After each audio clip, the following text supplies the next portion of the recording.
ኢየሱስ ክርስቶስ ከሚገለጥበት አንዱ ቅዱሳኑ ናቸው። አዎ ቅዱሳኑ ክርስቶስን ያሳያሉ። የቅዱሳኑ ሕይወት፣ የቅዱሳን ሰማዕታት ሕይወት፣ የክርስቲያኖች ሕይወት፣ የጻድቃን ሕይወት ክርስቶስን ያሳያል ማለት ነው። ቅዱስ ጊዮርጊስን ስናነሳ የቅዱስ ጊዮርጊስ ጽናት በእኛ ላይ እንዲያድር፣ የቅዱስ ጊዮርጊስ አምላክ ከኛ ጋር እንዲሆን፣ መከራውን እንድናሸንፍ፣ ፈተናውን በድል እንድንወጣ የሱ አምላክ እንዲረዳን በሱ በኩል ለማየት ነው። እግዚአብሔር ታሪክን የሚቀይረው እኛ በጠበቅነው ሳይሆን እሱ በሚያውቀው ነው። እሱ በሚያውቀው እንጂ እኛ በምናውቀው አይደለም። እነሱ የቅዱሳን ምልጃ ወደ ቤታችን ሲገባ፣ የቅዱሳን ቃል ኪዳን ወደኛ ቤት ሲገባ የደረቀው ማንነታችን ይለበልባል፣ ያጣነው ይሞላል። ክርስቲያኖች በስመ አብ ወወልድ ወመንፈስ ቅዱስ አሐዱ አምላክ አሜን። የእግዚአብሔር ቤተሰቦች፣ የቅዱሳን ወዳጆች፣ የድንግል ማርያም የአስራት ልጆች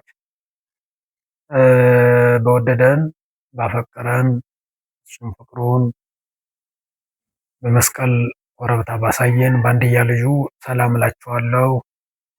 እንደምን ዋላችሁ? እንደምን ቆያችሁ? እንደምን እስከዚህን ሰዓት ደረሳችሁ? አሜን።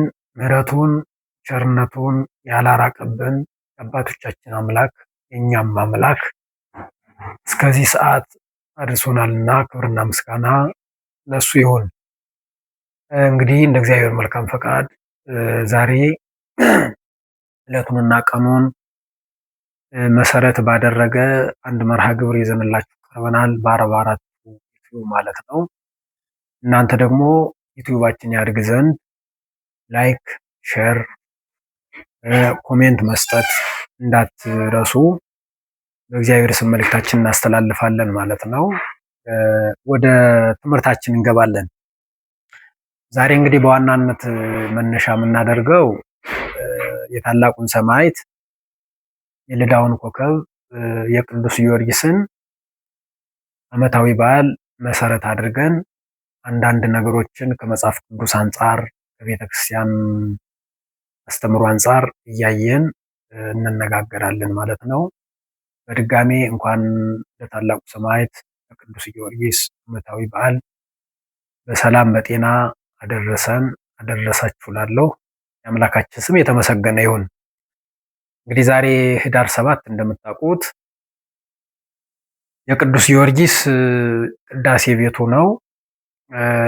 በዚህ በቅዳሴ ቤቱ ደግሞ አንድ የምናየው ነገር ምንድን ነው? በቅዱስ ጊዮርጊስ ዘመን ወይም ደግሞ ቅዱስ ጊዮርጊስ በሚኖርበት ዘመን እሱ ወጣት በነበረበት ሰዓት አንድ ክፉ ንጉስ ነበር።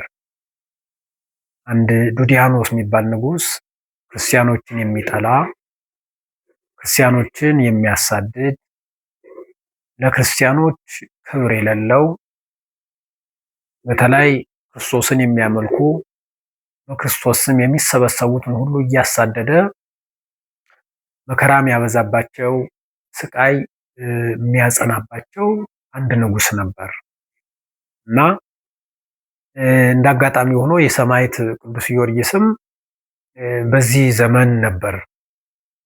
እንግዲህ እንደምታውቁት ታላቁ ሰማዕት ቅዱስ ጊዮርጊስ አባቱ ዞሮንቶስ ይባላል።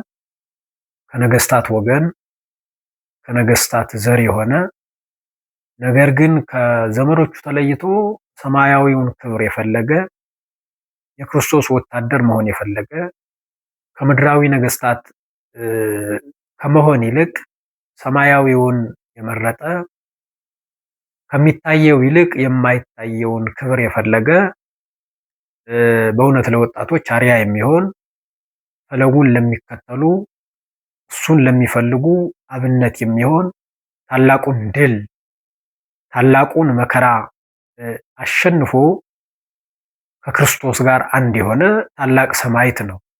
እንግዲህ የዚህን ታላቅ ሰማዕት ገድሉን ለመናገር የደረሰበትን ሁሉ ያደረገውን ታምር ሁሉ ለመዘርዘር በእውነት ጊዜም ያጥራል። እውነት ለመናገር 3 ጊዜ መከራ ደርሶበታል። ብዙ ስቃይ ደርሶበታል። በመጋዝ ተሰንጥቋል። በወፍጮ ተፈጭቶ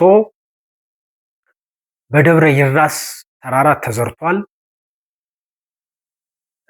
በብዙ ነገሮች ሁሉ ተከናውኖበታል። ነገር ግን ኃይልን በሚሰጠው ብርታትን በሚሰጠው መከራን በሚያሸንፈው በኢየሱስ ክርስቶስ በሚያምነው አምላክ ይህንን ሁሉ መከራ አሸንፏል። አዎ መጽሐፍ እንደሚናገር አማን መነኑ ሰማዕት ጣዕማ ለዚህ ዓለም፣ የዚህን ዓለም ጣዕም፣ የዚህን ዓለም ፍቅር፣ የዚህን ዓለም ሀብት ንቀው ከክርስቶስ ጋር ህብረት ስለፈጠሩ፣ ከክርስቶስ ጋር አንድነት ስለፈጠሩ የዚህን ዓለም መከራ በታላቁ አምላክ በኃያሉ አምላክ በሚያመልኩት በኢየሱስ ክርስቶስ አሸንፈውታል። ፈጭተው ሲዞሯቸው በቅጠል ላይ ስማቸው ወጥቷል። በመንኮራኩር ፈጭተው ሲበትኗቸው ቅዱሳን ታምር እያደረጉ ቅዱሳን በማይጠበቅ ሁኔታ በማይረዱት ሁኔታ የክርስቶስን ስም እየመሰከሩ አሸንፈው ወጥተዋል ማለት ነው። ሰማዕትነት ማለት ይሄ እንደዚህ ነው። ልክ እንደ ወርቅ ማለት ነው።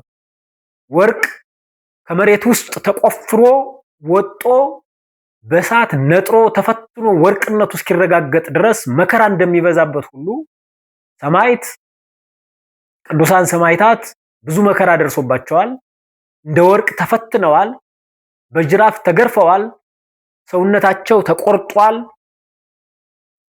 የተለያየ መከራ ደርሶባቸዋል። ነገር ግን ይህንን ሁሉ አልፈው ይህንን ሁሉ መከራ ተሻግረው ክርስቶስን ገልጠዋል ማለት ነው። አሁን ኢየሱስ ክርስቶስ ከሚገለጥበት አንዱ ቅዱሳኑ ናቸው። አዎ ቅዱሳኑ ክርስቶስን ያሳያሉ። የቅዱሳኑ ሕይወት፣ የቅዱሳን ሰማዕታት ሕይወት፣ የክርስቲያኖች ሕይወት፣ የጻድቃን ሕይወት ክርስቶስን ያሳያል ማለት ነው። ምክንያቱም መንክር እግዚአብሔር በላይ ለቅዱሳኑ ይላል። እግዚአብሔር በቅዱሳኑ ላይ በወዳጆቹ ላይ በሚያምኑት ላይ የሚያደርገው ስራ ድንቅ ነው ይላል ማለት ነው። ስለዚህ ቅዱሳኑ የክርስቶስ መገለጫዎች ናቸው። ሕይወታቸው ክርስቶስን ያስተምራል። ጽናታቸው ክርስቶስን ያሳያል። ፍቅራቸው ስለ ክርስቶስ ይናገራል ማለት ነው። ስለዚህ ቅዱሳን ሰማዕታት በዚህ ውስጥ ነው የወጡት። ቤተክርስቲያን ሰማዕታትን ሰማዕታት ብላ የምትመሰክርላቸው በዚህ ውስጥ ነጥረው ስለወጡ ነው። በዚህ ታሪክ ውስጥ በዚህ መከራ ውስጥ አልፈው ቤተክርስቲያንን ስላቆሙ ነው። በዚህ ፈተና ውስጥ አልፈው ስለ ክርስቶስ ስለተናገሩ ነው። አይታችኋል። ቤተክርስቲያን ይህንን ታሪክ ለኛ ለልጆቿ የምታስቀምጥ እንዲያው እኛ እንድንማርበት ነው። ቅዱስ ጊዮርጊስን ስናነሳ የቅዱስ ጊዮርጊስ ጽናት በእኛ ላይ እንዲያድር የቅዱስ ጊዮርጊስ አምላክ ከኛ ጋር እንዲሆን መከራውን እንድናሸንፍ ፈተናውን በድል እንድንወጣ የሱ አምላክ እንዲረዳን በሱ በኩል ለማየት ነው። እነ ዳንኤልን ስናነሳ የነ ዳንኤልን እምነት እኛ እንድናገኝ ነው። እነ ዳንኤል በእነዚህ በክፉ ነገስታት በኩል ወደ አንበሳ ጉድጓድ ተጣለ። ዳንኤል ትንቢተ ዳንኤል 4 ላይ እንደምናነበው ዳንኤል ያ ክፉ ንጉስ ዳንኤልን በጠላትነት ምን አደረገው? ወደ አንበሳ ጉድጓድ እንዲወድቅ አደረገ። ዳንኤል ግን ምንም አይነት ፍርሃት የለውም። ምክንያቱም ዳንኤል ድህነ አናብስት አይደል የሚል ቅዱስ ያሬድ በዝማሬው ምንድነው የሚለው? ዳንኤል ስለሚጸልይ ዳንኤል የታመነው አምላክ የአናብስቱን አፍ እንደሚዘጋ ያውቃል። ፍጹም እምነት አለው። ፍጹም አማኝ ነው። በእግዚአብሔር ያምናል። እግዚአብሔር ማይታወቀውን ማይታየውን ተአምር እንደሚያደርግ ስለሚያምን ጉድጓድ ላይ ሲጥሉት የአናብስቱ አፍ ምን አደረገው? አፋቸውን ከፍተው ሳይወጡት ምን አደረጉት? ያዙትና መጫወት ጀመሩ ነው የሚለው። እግዚአብሔር ታሪክን የሚቀይረው እንደዚህ ነው። እግዚአብሔር ታሪክን የሚቀይረው እኛ በጠበቅነው ሳይሆን እሱ በሚያውቀው ነው። እሱ በሚያውቀው እንጂ እኛ በምናውቀው አይደለም። እነሱ የጠበቁት ጉድጓድ ውስጥ ገብቶ ተበልቶ ይቀራል ብለው ነው። እግዚአብሔር ግን ታሪክን ቀይር ማለት ነው። ስለዚህ ቅዱሳንን ስናነሳ ቅዱሳን ሰማዕታትን ቤተክርስቲያን ጠቅሳ ባላቸውን የምታከብር እኛ እንድናድግ ነው።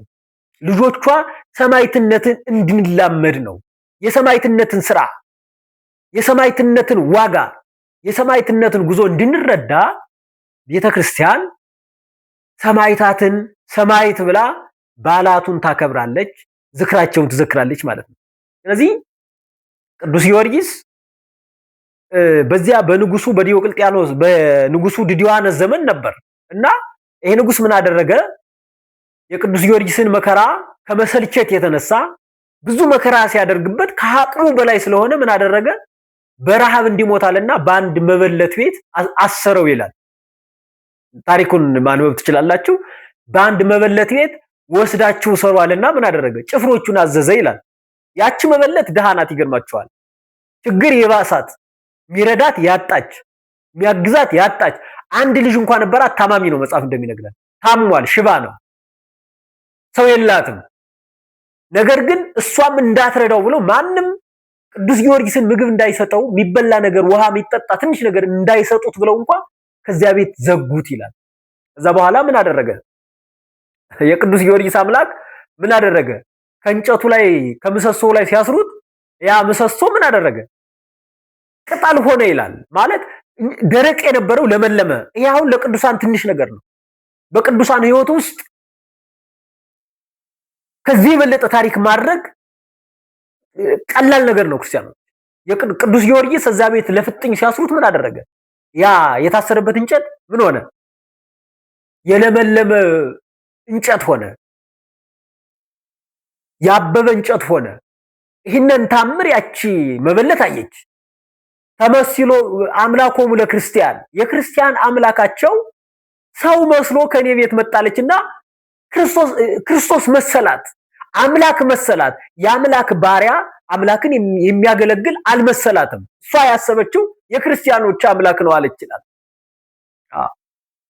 እንደዚህ ያሰበች አይታችኋል። ቅዱሳን ወደ ቤት ሲገቡ፣ ቅዱሳን እግዚአብሔርን የሚያመልኩ ሰዎች ወደ ቤት ሲገቡ ታምር ይቀየራል።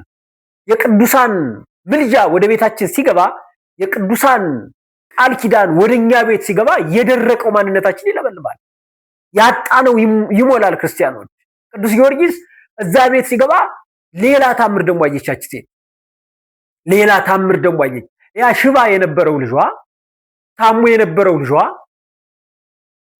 ድኖ አየችው። ድኖ ስታየው ደነገጠች። ደግሞ ሌላ አሁንም ተጨማሪ አየች። ቤቷ በበረከት ሞላ። ይሄን ትንቢተ ነብዩ ኢሳያስን ማየት ይገባል። ቅዱሳኑ ሲመጡ በረከት ነው የሚይዙት። ቅዱሳኑ ወደ ቤት ሲመጡ በረከት ይዘው ይመጣሉ። ቤቱ በረከት አጥቶ ከሆነ በረከት ይሞላል። በቤቱ ላይ ዘይት ጠፍቶ ከሆነ ዘይት ይሞላል። አይታችኋል አይደል? ነብዩ ኤልያስ ወደዛች ሰራፕታዋ ሴት ሲገባ ምን እንደሆነ ሚበላ የለም። ትንሽ የተቀመጠች እንጎቻ አለች። ይችን ዱቄት አብረን አንጉተን እንብላት አለች። አንድ ክፍል ብቻ ነው የነበራት። ነገር ግን ኤልያስ እዚያ ቤት ሲገባ፣ እዛች መበለት ቤት ሲገባ ዱቄቱ ሞላ ነው የሚለው። ቤቱ በረከት ሆነ፣ ዘይቱ ሞላ ነው የሚለው። የጠፋው በረከት መጣ። በተለይ በኤልያስ ዘመን ድርቅ ስለነበር ሚበላ የለም ነበር። ያቺ የሰራፕታዋ ሴት ምንድን ነው ያለችው? ትንሽ እንጎቻ አለች፣ እሷን እንብላና አብረን እንሙት ነበር ያለችው። ስለዚህ ቅዱስ ጊዮርጊስም እዛ ቤት ሲገባ በረከት ሞላ ይላል። በዛች መበለት ቤት በረከት ሞላ፣ በዛች መበለት ቤት በረከት ተትረፈረፈ ይላል። ስለዚህ የቅዱስ ጊዮርጊስ ታሪክ እንግዲህ ይሄ ነው። አሁን ከዚህ ውስጥ ላይ እኛ ምንማረው ምንድነው ነው ዋናው ነገር ለኛ ለክርስቲያኖች ከቅዱሳን ምንማረው ምንድነው? ቅዱሳን የሚያስተምሩን ምንድነው? አንደኛ ጽናትን ነው የሚያስተምሩ። መጽናትን፣ በሃይማኖት መቆምን፣ በእምነት ጸንቶ መቆምን። ዓለም ቢናወጽ፣ ፈተና በህይወታችን ውስጥ ቢመጣ፣ ዓለም እንኳን ብትርቀን፣ ነገስታት እንኳን ቢነሱብን፣ ጠላቶቻችን ሊውጡን እንኳን ቢመጡ፣ ጠላቶቻችን ሊቆርጡን እንኳን ቢመጡ በእምነት ጸንቶ መቆም ነው። ቅዱስ ጊዮርጊስ እኮ የታገሰው ይህንን ሁሉ መከራ ነው። ታግሶ ጸንቶ የቆመው ይህንን ሁሉ ፈተና ነው ማለት ነው። ስለዚህ ጽናትን ነው የሚያስተምረን ማለት ነው ቅዱስ ጊዮርጊስ። ምንድነው? ኩሉ ጻድቅ በጊዜረቱ ይላል ዳዊት። በመልካም ቀን ጥሩ በሆነ ጊዜ ሁሉም ጻድቅ ነው ይላል። ሁሉም ጻድቅ ነው። ሰው የሚፈተነው ሰው ማንነቱ የሚታወቀው ፈተና ሲመጣ ነው። በህይወቱ ውስጥ ፈተና ሲመጣ፣ በህይወቱ ውስጥ መከራ ፈተና ሲመጣ ያኔ የአንድ ሰው ክርስትና ይታያል ማለት ማን እንደሆነ ምን እንደሚያስብ የሃይማኖቱ አቋም የሃይማኖቱ ከክርስቶስ ጋር ያለው የፍቅር ትስስር በዛ ይለካል ማለት በዛ ይለካል ማለት ተፈትኖ ነው ክርስቶስን የሚያገኙት ቅዱሳኑ። በፈተና ውስጥ አልፈው ነው ክርስቶስን የያዙት ቅዱሳኑ። ስለዚህ ጽናትን ነው የሚያስፈልገው ማለት ነው። ጽናት ያስፈልገናል፣ መጽናት ያስፈልገናል። በጸሎት መጽናት፣ በሃይማኖት መጽናት፣ በመልካም ስራ መጽናት፣ በየዋህነት መጽናት፣ ክርስቶስን በመፈለግ መጽናት። አዎ መጽናትን ያስተምሩናል ማለት ነው። ቅዱሳን ጸንተው ነው የቆሙት። ጸንተው ነው የቆሙት። የነገስታቱ መከራ ወደኋላ ሳያደርጋቸው ቅዱሳን ሰማዕታት ምን አሉ? ጸንተው ቆሙ። አዎ ወታገሱ ሞተ መሪረ በእንተ መንግስተ ሰማያት፣ ስለ መንግስተ ሰማያት የዚህን ዓለም ሞት ታግሰውታል። በነገስታት ውስጥ የሚመጣባቸውን መከራ በተለይ በዚህ በዲዮቅልጥያኖስ ዘመን ክርስቲያኖች የሚጠሉበት፣ ክርስቲያኖች ከምድረ ገጽ እንዲጠፉ የሚደረግበት ዘመን ነበር። አዎ በሰው ፊት ዋጋ አጥተው ለአንበሳ የሚጣሉበት፣ ከአንበሳ ጋር እንዲጫወቱ የሚደረግበት ዘመን ያ ዘመን ነው። የቅዱሳኑ የሰማዕታቱ ዘመን። አዎ እነ ቅዱስ አጥናጤዎስ እነ ቅዱስ አግናጤዎስ በአንበሳ አፍ ላይ ተጥለዋል። ምጥውዝ አንበሳ ቅዱስ አግናጤዎስ በእውነት በዚህ ውስጥ ግን ቆመዋል። እኛ ምን ላይ ቆምን? እኛ የቆምንበት ምንድን ነው? እኛ የጸናንበት ምንድን ነው? ልቦናችን እንዳለት የቆመው ምኑ ላይ ነው? አለት ከሆነው ከክርስቶስ ላይ ነው? ከማይናወጸው ከማይለየው ከክርስቶስ ላይ ነው የቆምነው? የቱ ላይ ነው ጽናታችን? ክርስቲያን እኛ ምኑ ላይ ነው የጸና? ወይንስ ከሀብታችን ላይ ነው? ወይንስ እንደ ነፋስ እየዞርን ነው?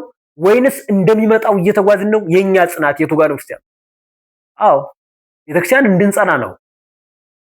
በስንክሳሩ አስቀምጣ ታሪካቸውን ለልጆቿ ጠዋት በስንክሳር የምታነብ ክርስቲያኖች ይሄንን አንብበው ይሄንን ወደ ውስጣቸው ይዘው በዓለም ውስጥ የሚመጣውን ፈተና በዓለም ውስጥ የሚመጣባቸውን መከራ በቅዱሳኑ ጽናት ተመክተው እንዲቆሙ ነው ቤተክርስቲያን ይሄን ያስቀመጠች ማለት።